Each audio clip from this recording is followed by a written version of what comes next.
Kisah Nabi Yunus alaihissalam yang ditelan ikan paus dan hikmahnya. Salah satu utusan Allah di bumi, Nabi Yunus alaihissalam pernah ditelan ke dalam perut ikan paus. Kisah Nabi Yunus alaihissalam ini pun diabadikan oleh Allah Subhanahu wa Ta'ala dalam Quran surat Yunus alaihissalam dan surat Al-Anbiya. Ada banyak hikmah yang bisa diperoleh dari kisah Nabi Yunus alaihissalam.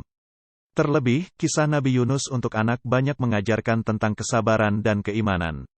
Seperti apa kisah Nabi Yunus alaihissalam singkat? Kala itu Nabi Yunus alaihissalam tengah diutus oleh Allah Subhanahu wa Ta'ala untuk menyampaikan wahyu di suatu daerah. Nabi Yunus alaihissalam diminta mengajak para penduduk di kota itu beriman dan meninggalkan berhala. Namun, para penduduk kota itu menolak ajakan Nabi Yunus alaihissalam dan malah memilih untuk menyembah berhala serta sesat dalam kekafiran. Bahkan, mereka mengolok-olok Nabi Yunus. Nabi Yunus alaihissalam pun marah kepada kaumnya karena tidak mau menerima petunjuk dari Allah. Maka, Allah Subhanahu wa Ta'ala menurunkan wahyu kepada Nabi Yunus untuk disampaikan bahwa Allah Subhanahu wa Ta'ala akan memberikan azab kepada mereka. Setelah menyampaikan wahyu itu, Nabi Yunus alaihissalam bergegas pergi dari daerah tersebut. Mengetahui kepergian Nabi Yunus, kaumnya pun meyakini bahwa Nabi Yunus merupakan utusan Allah. Mereka pun bertaubat dan menyesali perbuatan. Melihat hal itu, Allah menghilangkan azab dari mereka dan memberikan kesenangan.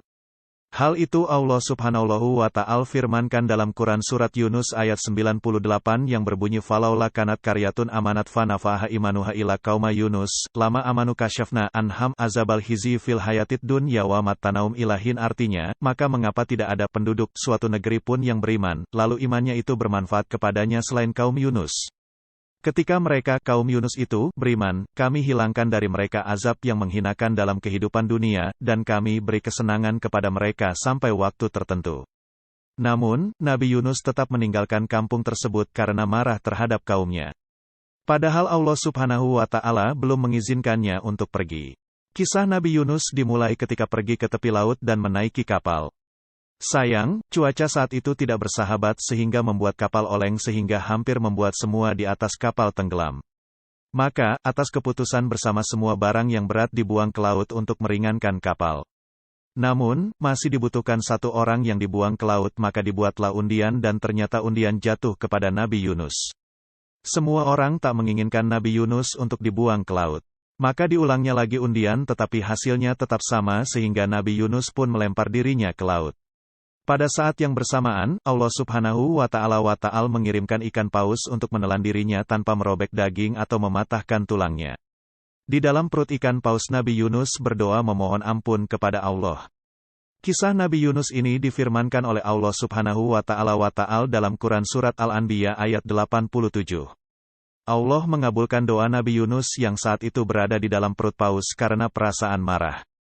Latin, wazan nuni is zahaba mugadiban fazana alla nakdira alaihi fanada fis zulumati alla ilaha illa anta subhanaka ini kuntuminas zalimin. Artinya, dan, ingatlah kisah Zunnun, Yunus, ketika dia pergi dalam keadaan marah, lalu dia menyangka bahwa kami tidak akan menyulitkannya, maka dia berdoa dalam keadaan yang sangat gelap, tidak ada Tuhan selain Engkau, Maha Suci Engkau. Sungguh, aku termasuk orang-orang yang zalim. Nah, kisah Nabi Yunus di atas semoga bisa menjadi pembelajaran untuk kita agar bisa lebih bersabar menghadapi ujian.